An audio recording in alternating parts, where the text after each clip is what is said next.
pagiging karakli.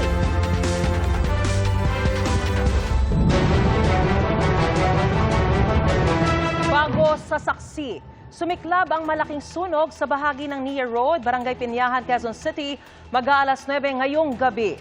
Nasa ikalimang alarma na ang sunog. Ibig sabihin po niyan, nakadeploy na ang lahat ng fire units mula sa buong Metro Manila. Hanggang sa mga oras na ito, tuloy-tuloy ang pag-apula ng mga bumbero sa sunog. Sa paunang impormasyon, bahay ng mga informal settler ang nasusunog. Ang iba pang detalye ng balitang yan, ihahatid namin maya-maya lamang. Makibalita na tayo sa malaking sunog sa Nia Road, Barangay Pinyahan, Quezon City. Saksi live si Bea Pinlac. Bea? Maris, ganito kalaki ang sunog na patuloy na lumalamon sa ilang bahay dito sa Barangay Pinyahan, Quezon City. Umabot na sa ikalimang alarma ang sunog na sumiklab mag-alas 9 ngayong gabi. Napakaraming residente ang nagkalat dito sa labas ngayon. Nagkukumahog na isalba yung kanilang mga gamit. Kanya-kanya silang bit-bit ng mga damit, appliances, alagang hayop at iba pang ari-arian. May ilan tayo nakita, Maris, na emosyonal habang pinapanood ang malaking sunog na tumupok sa kanilang mga bahay ngayong gabi. Simula nang dumating tayo, may naririnig din tayong mga nagsisiputukan sa fire scene, kaya delikado pang lumapit sa lugar sa ngayon. Inaalam pa natin sa BFP kung ilan ang pamilyang apektado, ang halaga ng pinsala at ang sanhi ng sunog. Sa ngayon, Maris, hindi muna madadaanan itong BIR Road at ang Nia Road dahil puno pa ito ng mga truck ng bumbero na abala sa pag-apula sa sunog. Para sa GMA Integrated News, ako si Bea Pinlac, ang inyong saksi. Pansamantalang ipatutupad ang 4-day work week sa ilang opisina ng gobyerno simula sa Lunes, alinsunod sa utos ni Pangulong Bongbong Marcos. Bunsod pa rin yan ang epekto ng gulo sa Middle East at bukod sa nakaambang malakihan taas presyo sa gasolina at diesel sa susunod na linggo, posible rin daw tumaas ang singil sa kuryente ayon sa Energy Regulatory Commission. Yan ang aking sinaksihan. Sa susunod na linggo, inaasahan ang pagtaas ng presyo ng petrolyo. Tinatayang tataas ang presyo ng gasolina ng 7.48 pesos kada litro, diesel ng 17.28 pesos at kerosene ng 32.35 na piso. Ngayong nakaambang nakalululang taas presyo ng petrolyo sa susunod na linggo, pila-pila na ang mga nagpapakarga sa ilang gasolinahan. Parang wala na akong magagawa dyan pero mabigat masyado. Magtataas pa. Baka titigil na ako sa pagdadrive. Imbis na yung kikitain mo, idadagdag mo pa doon sa pandiesel. Ayon sa Department of Energy Oil Industry Management Bureau, kung iisang bagsak ipatutupad ang taas presyo, posibleng pumalo sa 80 piso kada litro ng diesel. At kung tumindi pa ang gulo sa Middle East, pwedeng umabot yan ng 70 piso kada litro ngayong buwan. Yung Ukraine-Russia, Mr. Chair, umabot tayo ng mga 90 kasi. So, yun, ayokong mag-project, pero ito'y mas masama pa dun eh. Pakikiusapan daw ng DOE ang oil companies na unti-untiin ang dagdag singil.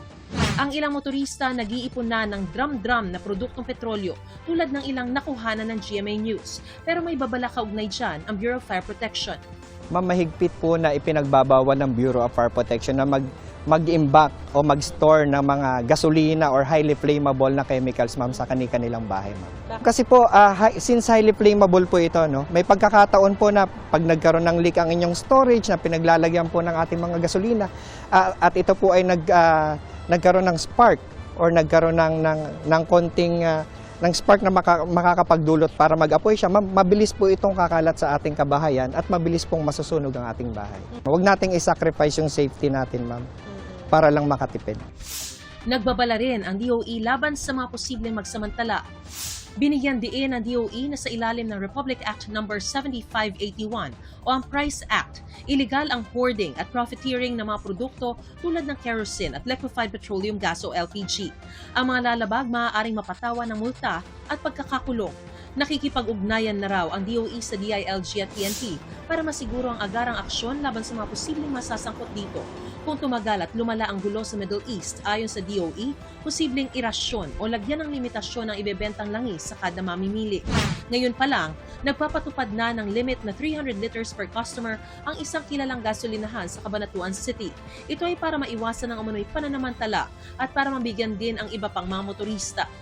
Sa Kasiguran, Aurora, nauna nang nagtaas presyo ang ilang gasolinahan. 9 pesos hanggang 37 pesos ang itinaas sa kada litro simula kahapon. Paliwanag ng ilang may-ari, mataas ang deliver ng kanilang supplier, kaya kailangan nilang magtaas presyo. Dahil sa nakaambang big-time oil price hike, nagprotesta ang grupong Bagong Alyansang Makabayan sa harap ng isang gasolinahan sa Quezon City ngayong hapon. Muling panawagan nila ibasura na ang Downstream Oil Industry Deregulation Act of 1998. Naan nila'y nagpapahintulot sa mga kumpanya ng langis na ipasa agad sa mga consumer ang pagtaas ng presyo sa pandaigdigang merkado. May mga panukala sa Kongreso na suspindihin muna ang kinokolektang excise tax o buwis sa inaangkat na fuel. Pabor dito si Senador Win Gatchalian. Pero paalala niya, 160 billion pesos na nakokolektang oil excise tax ang mawawala sa kaban ng bayan na hindi na sapat sa lumalaking gastusin ng gobyerno gaya ng mga serbisyo. Yung mga collection agencies natin like BIR at DOC, hindi nila na-hit yung target nila. So kung ang excise tax ay tatanggalin, 160 billion yun, malaki rin ang mawawala sa kaban ng bayan. Oo, mababawasan ang pondo ng gobyerno, sabi ng ekonomistang si Emmanuel Leco.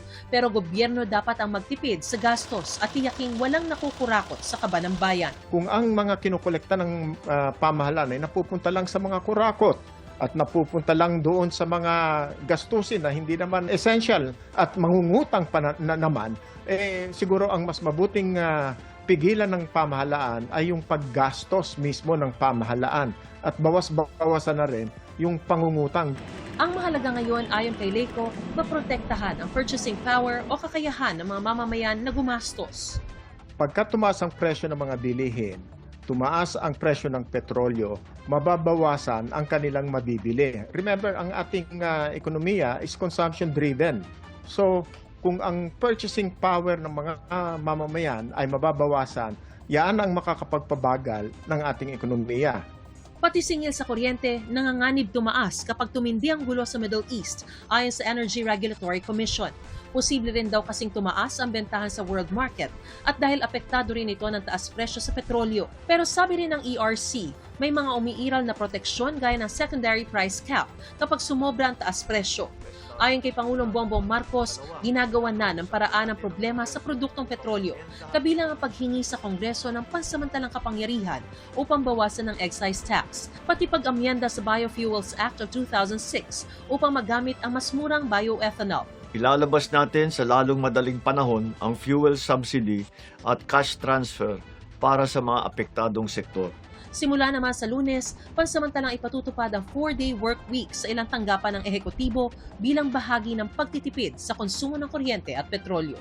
Hindi kabilang dito ang mga nagbibigay ng emergency o pangunahing serbisyo gaya ng mga pulis, bumbero at mga tanggapan na nagbibigay ng frontline services sa publiko. Pansamantala rin ipinagbabawal ang mga biyahe at aktibidad ng pamahalaan na hindi naman kinakailangan gaya ng mga study tour, team building activities o mga meeting na maaari namang gawing online. Isa pang bago sa saksi, nawalan daw ng preno kaya nagdire-diretso at sinalpok ng dump truck ang isang motorsiklo at 3 pang sasakyan sa Marilake Highway sa Tanay Rizal. Patay ang rider at angkas nito. Saksi si Jamie Santos. Nakahandusay sa gitna ng kalsada ang isang lalaki at isang babae na magkaangkas sa motorsiklo. Duguan at wala na silang malay matapos tumbukin ng isang dump truck na may kargang buhangin. Ayon sa paunang investigasyon ng pulisya, nangyari ang aksidente bandang 2:30 ng hapon sa JP Rizal Avenue kanto ng Marilake Highway sa Barangay Sampaloc, Tanay Rizal. Lumalabas sa investigasyon na bumabiyahe ang dump truck papunta sa direksyon ng Sampaloc proper nang biglang pumalya ang preno nito. Tinangka pa umano ng driver na umiwas sa sakyang nakahinto sa intersection dahil sa pulang traffic light, ngunit hindi na raw kumagat ang preno. Dahil dito, sumalpok ang truck sa likurang bahagi ng motorsiklo bago pa nadamay ang 3 pang sasakyan. Sa lakas ng impact, malubhang nasugatan ng rider ng motorsiklo at ang kanyang angkas. Naisugod pa sila sa ospital, ngunit idineklarang dead on arrival. Sugatan naman ang 3 iba pa kabilang 3 driver ng iba pang sasakyang nadamay. Sinubukan naming kunan ng pahayag ang driver ng dump truck na nasa kustodiya ng Tanay Municipal Police Station. Ngunit humingi siya ng pasensya at sinabing hindi muna magkokomento. Kaninang mga 2:30 may incident ito sa Sampaloc Road. Involve ang isang dump truck, 2 motorsiklo at 2 tricycle. Ayon sa ating investigasyon, naka-stop itong motorsiklo kasi doon sa stoplight, naka-red siya. Ayon sa pulisya, nawala ng kontrol ang dump truck bago tumama sa iba pang sasakyan. Dahilan para lumala ang pinsala sa mga biktima. May paparating din na dump truck, kaso lang nung pitikin niya yung preno, yun na ang hindi niya na-control kasi parang na-lost brake na. Patuloy ang investigasyon habang hinihintay ang magiging desisyon ng mga biktima kung magsasampa ng kaso laban sa driver ng truck. Nasagasaan yung isang motor, tapos nag-left turn siya, kaso lang may mga naka-stop pa rin na mga 2 na tricycle at isang motor. Doon dali din yung 2 tricycle at isang motor. Para sa GMA Integrated News, ako si Jamie Santos, ang inyong saksi.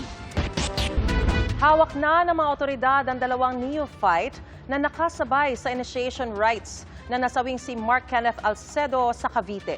Kabilang din sa iniimbestigahan ang mga kuha ng CCTV kung saan makikita ang pagdating ng ilang individual sa lugar.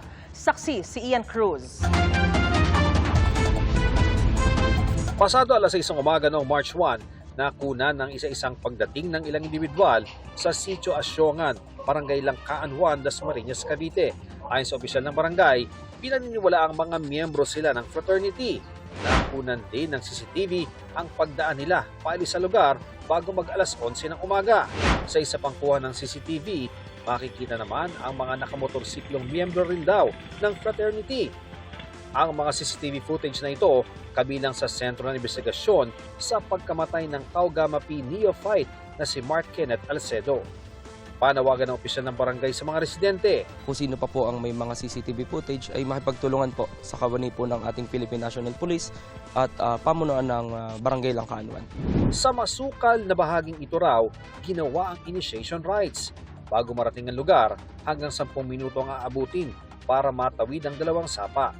Pinuntahan ito kanina ng ilang kawani ng barangay at mga bumbero ng Dasmariñas matapos ang isang sunog doon pagkatapos ang investigasyon ng SOCO.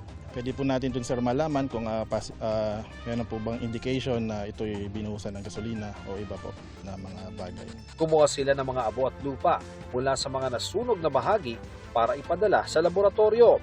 Ayon sa mga bumbero, yung site na ito ay napansin nila na pinaka nasunog talaga at nung kumuha nga po sila ng sample ng abo at lupa, yung pinaglagyan nila na plastic ay nagkaroon ng butas dahil sa init ng mga sample na nakuha nila. Ayon sa Dasmariñas Police, wala itong epekto sa investigasyon. May nagsigalang daw doon at kumalat ang apoy papunta sa crime scene. Mas po na makaka-affect sa kaso, hindi na po. Kasi before pa man nasunog yun, karoon ng sunog, natapos na po yung proseso ng SOCO natin. Hawak na ng mga otoridad ang sumukong driver ng sasakyan na naghatid kay Mark Kenneth sa ospital. Pero hindi pa malinaw kung kumusta ang paghahanap sa 2 niyang kasama na kabilang sa 14 na Tau Gamma Phi members na tinukoy ng pulisya na sangkot sa hazing. Itinuro raw sila ng neophyte na kasabay ng biktima sa initiation. Iwinahagi sa amin ng source ang larawang ito ng hita na may pasa na kuha raw ng isang neophyte na sumailalim rin sa initiation. Ayon sa hepe ng Dasmariñas City Police, hawak na nila ang 2 kasabayan ni Alcedo para magsilbing saksi sa pagsasampa ng reklamo. Sabi raw ng 2 neophytes, tumagal ng kalahating oras ang initiation. Binblindfold sila, parang pineringan. At doon na nagsimula yung sinasabing initiation, nagkaroon na ng bigayan ng paddle, kung yun na yung sinasabi nila. At nagkaroon na ng physical contact. Ayon sa pulisya, habang pauwi na, ay may punto pa raw na napaupo si Alcedo, kaya isinakay daw ang 3 neophyte sa isang kotse. Dumaan daw muna ang grupo sa isang bahay para magpahinga, pero makalipas ang 2 oras, nagkagulo na sila dahil nawala na ng malay si Alcedo. Inabot na to si Mark na parang nahimatay. So parang ang nangyari ay ang kwento nila, ang word nitong kabats niya ay nag-CPR pa daw yung mga ibang brads nila kay Mark para i-revive. So ang huling salita nitong kasi pati itong isa na nagbigay ng salaysay ay pati siya nahimatay time na yon pagdating nila doon sa bahay. So parang naririnig na lang niya na sabi, dali na sa ospital, dali na sa ospital. Si DILG Secretary John Vic Remulla inamon ang mga kinausap na senior officer ng Tau-Gamma P na tumulong sa pagpapasuko sa lahat ng mga sangkot. Huwag nyo nang hintayin ng PNP ang makahanap sa inyo. It might get worse. Okay. Ang PJK dito okay? Pero mas maganda na i-surrender nila sa habulin namin ng pagpasok.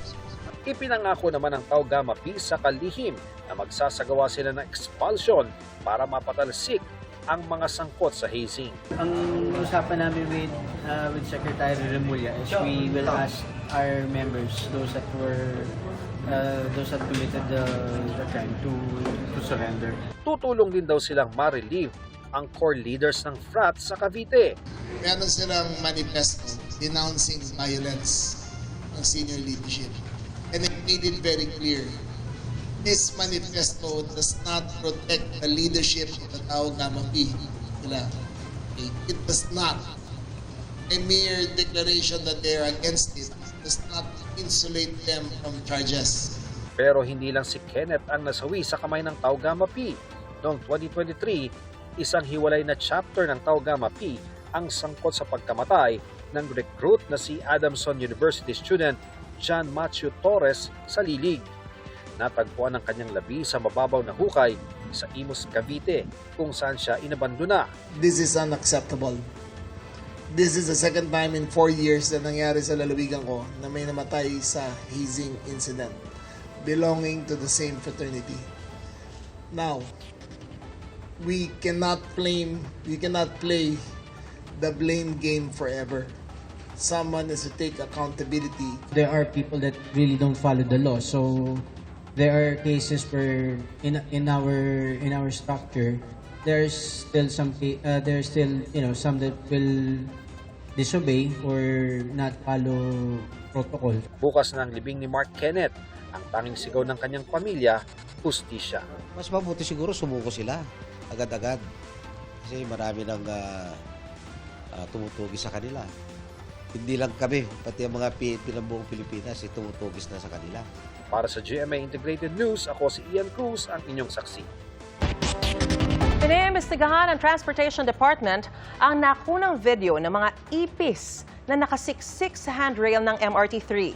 Pinagpapaliwanag din ang maintenance provider na Sumitomo Corporation. Saksi si Jonathan Andal. Kinilabutan sa litratong ito ang mga pasahero ng MRT-3. Ang kumpol ng mga insektong yan, mga ipis pala. Ang picture, nakuhanan ng isang pasahero sa loob ng women's section ng tren matapos daw siyang kagatin habang nakapatong ang braso sa bakal na hawakan sa loob ng bagon. Nanindig po yung balahibo ko ilang beses po. Naramdaman ko na may kumagat sa akin.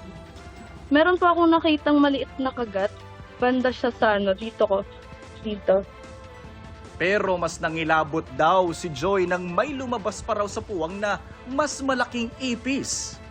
After ko mapicturean, meron po akong nakitang lumabas na mas mataba siya ng konti, na kulay brown, tas parang bilog siya. Sana po linisin nila po yung MRT kasi marami pong nagko-commute araw-araw tapos hindi nila alam na meron palang ganun. And baka mauwi nila sa bahay po nila.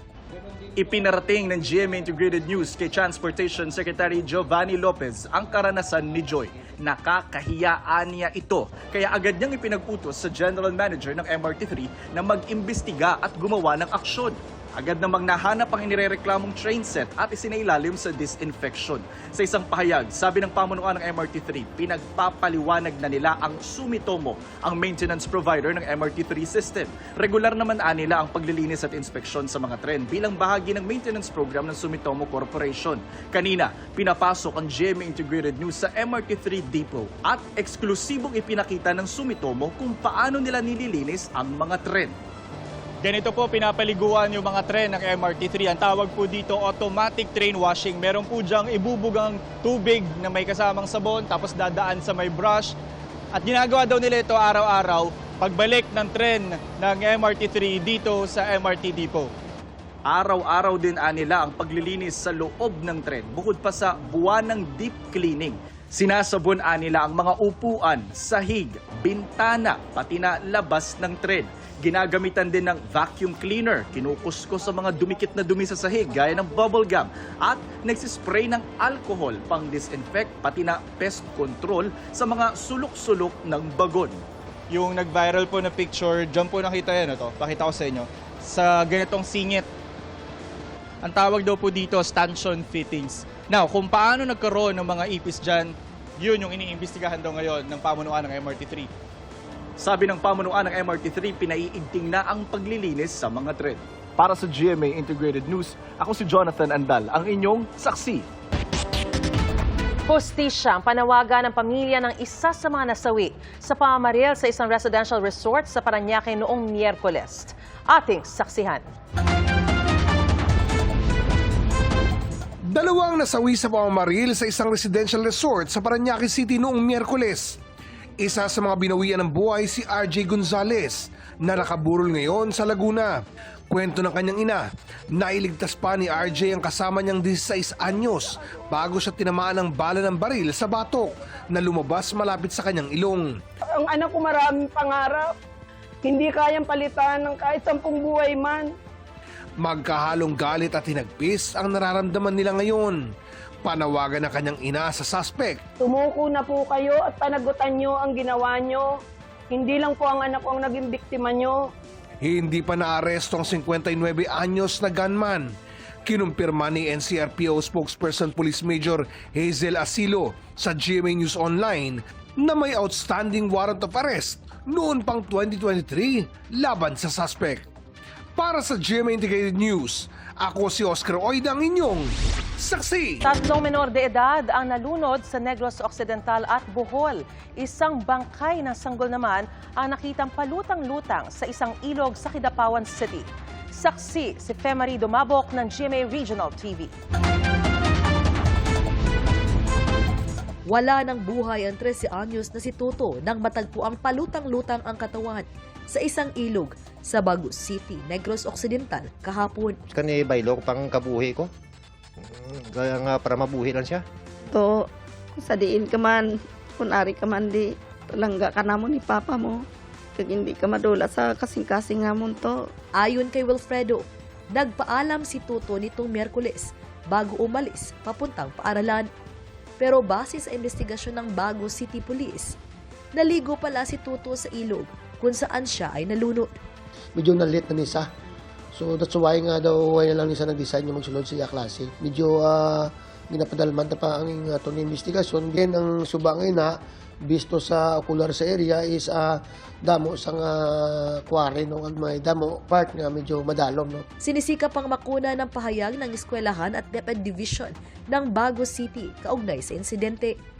Nakikipag-ugnayan din ang pulisya sa 4 pang minor de edad na kaibigan ng biktima na kasama umano niya sa ilog. Sa Kidapawan City, patay na rin nang matagpuang palutang-lutang sa Nuangan River ang isang bagong silang na sanggol. Ayon sa mga residenteng nakakita, nagtamo ang lalaking sanggol ng mga pasa sa katawan na posibleng dulot ng pagkakabangga nito sa mga bato. Kinuha na ng City Social Welfare and Development Office ang sanggol para mabigyan ng disenteng libing. Sa irrigation canal naman sa Ubay, Bohol, nalunod ang 2 grade 3 student na edad 9 at 10. Mismong mga empleyado ng National Irrigation Administration ang nakakita sa kanila. Sa investigasyon ng Ubay Police, maagang umuwi ang mga bata mula paaralan dahil may sakit umano ang kanilang guro. at wala silang klase. Hindi umano alam ng mga magulang nila na naligo ang mga bata sa irrigation canal. Para sa GMA Integrated News, ako si Femery Dumabok ng GMA Regional TV, ang inyong saksi. Bago sa saksi, mananatiling nakakulong si dating Pangulong Rodrigo Duterte sa The Hague, Netherlands. Ito'y matapos katigan ng Appeals Chamber ng ICC o International Criminal Court ang naunang desisyon ng Pretrial Chamber 1 na manatili roon si Duterte. Ibinasura ng buo ng Appeals Chamber ang mga argumento ng depensa at apela ni Duterte. Iginiit ng abogado ni Ann Curtis Smith na walang kahit sinong babae, public figure man o pribadong mamamayan ang dapat pagsalitaan sa paraang nagpapababa sa kanya at maging paksa ng sexual na komentaryo. Ilang grupo ang nagsampa ng reklamo laban kay Congressman Bong Suntay sa Office of the Ombudsman. Saksi si Salima Refran. Panagutin! Bong Suntay! Panagutin! Panagutin! Sumugod sa Office of the Ombudsman ang iba't ibang grupo ng mga kababaihan para ireklamo si Quezon City 4th District Representative Bong Suntay kaugnay ng mga pahayag niya sa aktres na si Ann Curtis. Naghain sila ng reklamong paglabag sa RA 11313 o Safe Spaces Act o mas kilala bilang Bawal Bastos Law, Magna Carta of Women at Code of Conduct of Public Officials. Sa ilalim ng Republic Act 11313, malinaw din po na hindi mahalaga ang intensyon. Kahit sinasabi niyang walang mali siya kuno ang kanyang sinabi, ito po ay malum prohibitum. In and of itself, ito ay isang krimen.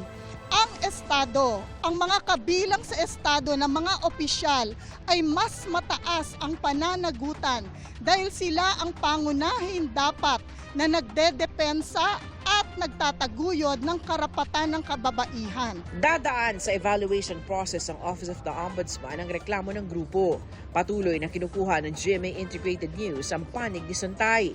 Pero maging ang misis ni Suntay na si Sheila, pati ang kanilang mga anak, hindi raw sang-ayon at hindi raw kinukonsinti ang mga winika ng mambabatas. Humingi rin siya ng tawad sa aktres na si Ann Curtis at sa pamilya nito. Sabi naman ng counsel ni Ann Curtis, malinaw na inappropriate at hindi katanggap-tanggap ang mga naging pahayag sa committee hearing patungkol sa aktres.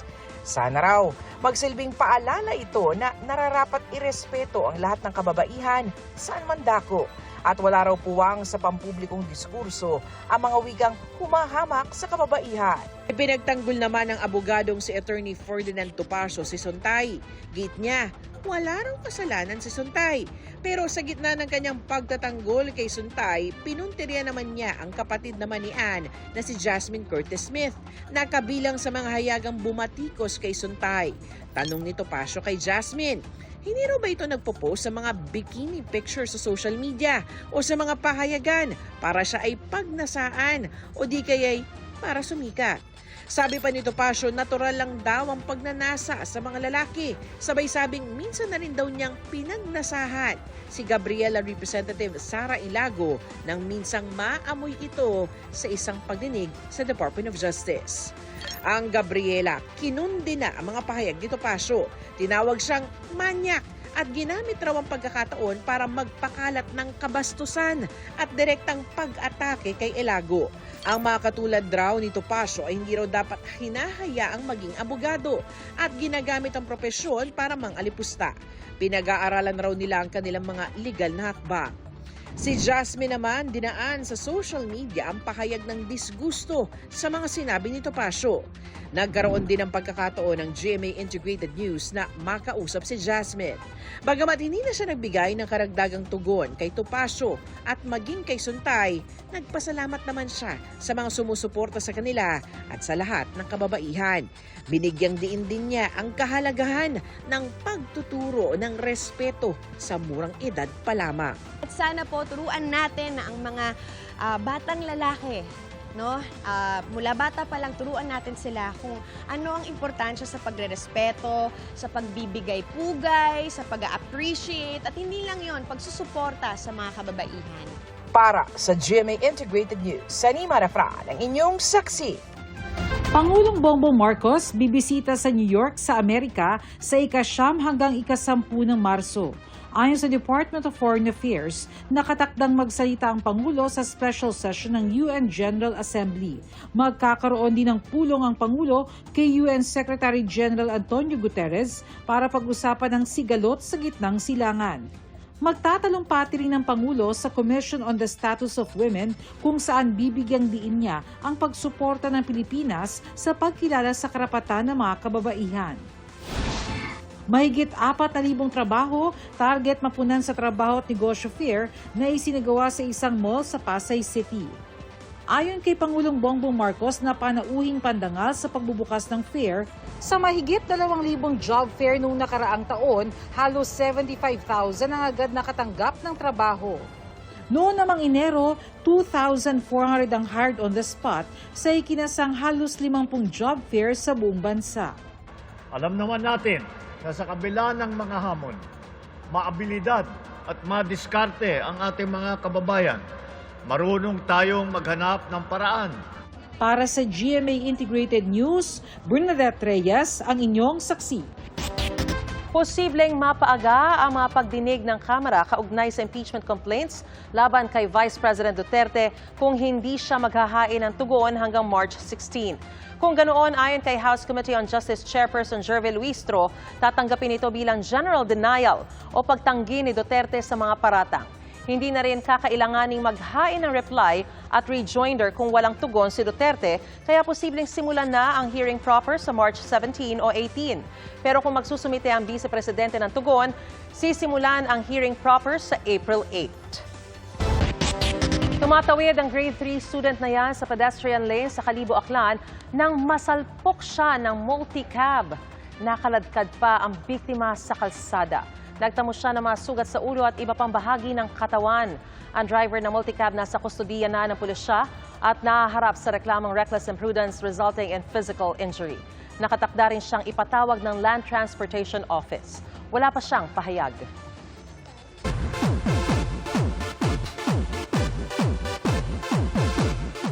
Matapos ang kanyang well-deserved break, nagbabalik serye na si Bea Alonzo. Kwento ni Bea, binigyang atensyon niya muna ang kanyang personal life at business. At para bigyang marka ang kanyang ika-25 taon sa showbiz, bibida siya sa Kapuso series na Whispers from Heaven. Makakasama niya rito sina Tom Rodriguez, Cassie Legaspi at Maricar Reyes. Siguro kapag gagawa ako ng susunod kong teleserye since yun nga, na-realize ko 25th year ko na in the industry, it has to mean something to me. It has to mean something to my audience. Parang na-realize ko, this should be bigger than me as Bea, as an actress. Kailangan of service na dun sa mga taong sumuporta sa akin. And I feel like this project is very timely. At masaya ako that GMA is producing something like this. Bago sa saksi, nasa kustodiya na ng mga otoridad ang suspect sa pamamaril sa residential resort sa Parañaque noong Miyerkules. Yan ang kinumpirma sa GMA Integrated News ng hepe ng NCRPO na si Police Major General Anthony Aberin. Ayon kay Aberin, nahuli ang suspect sa isang condo unit sa Barangay Moonwalk sa Parañaque alas 9 ngayong gabi. May nakuha rin daw sa kanya na 2 baril. Salamat sa inyong pagsaksi. Sa ngalan ni PR Kanghel, ako po si Mariz Umali. Para sa mas malaking misyon at mas malawak na paglilingkod sa bayan, mula sa GMA Integrated News, ang News Authority ng Filipino, hanggang sa Lunes. Sama-sama tayong magiging saksi. Mga kapuso, maging una sa saksi. Mag-subscribe sa GMA Integrated News sa YouTube para sa iba't ibang balita.